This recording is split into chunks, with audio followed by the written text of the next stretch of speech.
No, mga sir, bali ano, ito update dito sa Lancer na pinalitan ko ng Brickmaster. Bali ito mga sir, tinanggal ko muna ulit kasi doon sa video ko kahapon, ano, kinabit ko na dito, in-install ko na tong Brickmaster. Bali nalimutan ko pala i-bleed mga sir.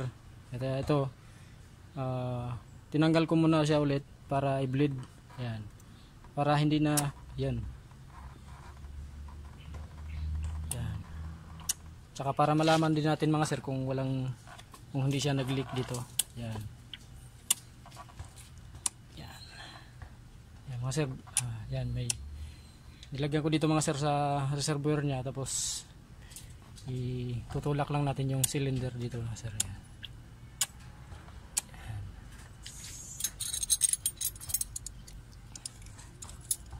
May mga natalsikan ng fluid mga sir, anuhan ko lang ng tubig na may sabon para ano. Yan. Yan.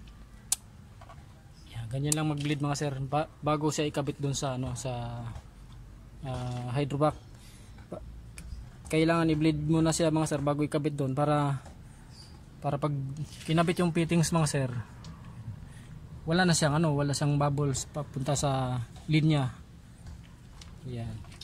Dito na natin siya i-bleed habang di pa nakakabit sa sa hydrovac. Yan. Bago ikabit na natin siya mga sir dito sa sa hydrovac, i-install ko na siya ulit. Yan. May na yan, may fluid na yan. Sir.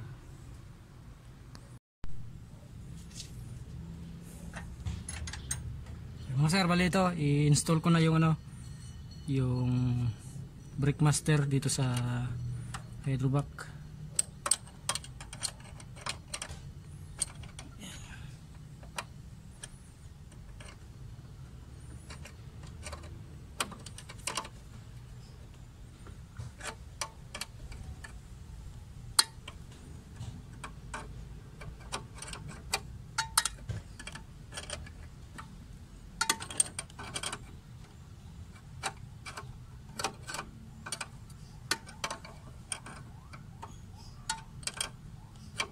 Kailangan ikabit mo na yung fittings mga sir bago isalpak dito sa hydrovac kasi medyo iba kasi yung pagkaposisyon nito.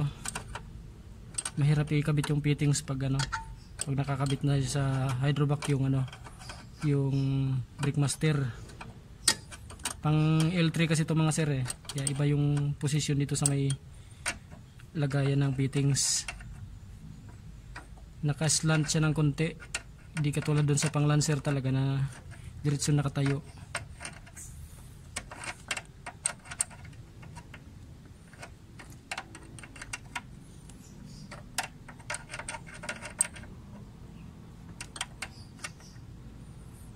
Kailangan sa i-bleed mga sir bago isalpak dito kasi para malaman mga sir kung hindi nag-leak yung kung walang leak yung Brickmaster dito sa may burnong papunta sa hydrovac.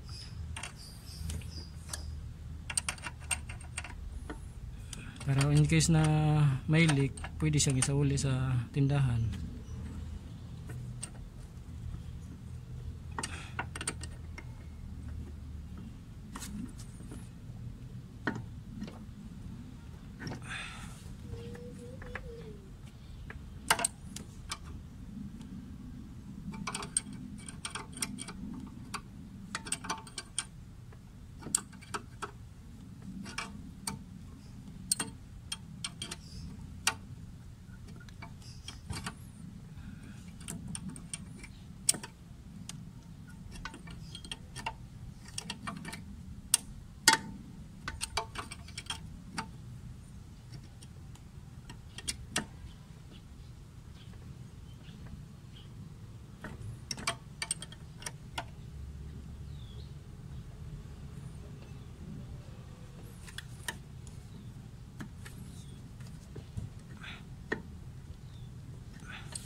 Kailangan mahigpit lang sir para walang singaw.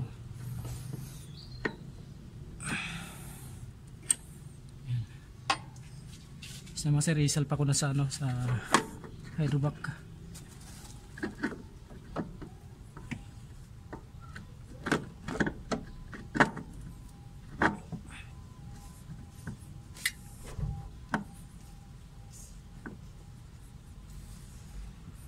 Yung mga sir, oh. Ito yung medyo mahirap eh.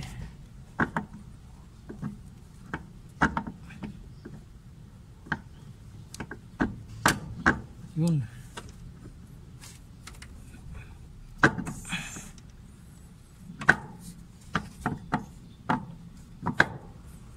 Kumukontra kasi yung fittings mga sir eh.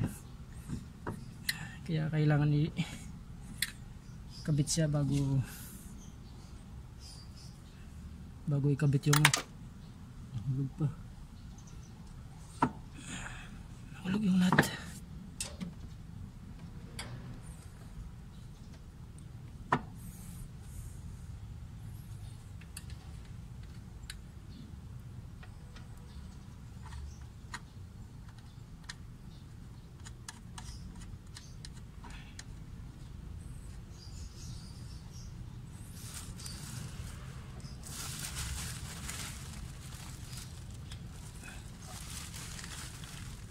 Ayan mga sir, hindi ko alam kung nakikita nyo mga sir yung ginawa ko.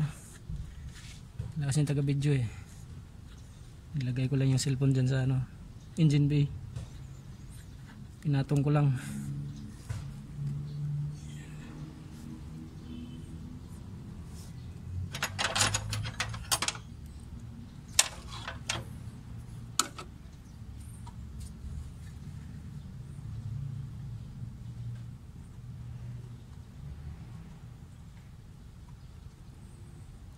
I-test drive ko rin ito ngayon mga sir. Malaman kung goods na.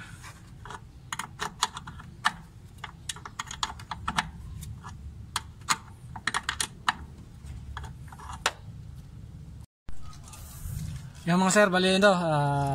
Yan, ayos ko na. Naikabit ko na rin yung reservoir ng ano, ng brake fluid. Yan, i-install ko na ng ayos. Bali,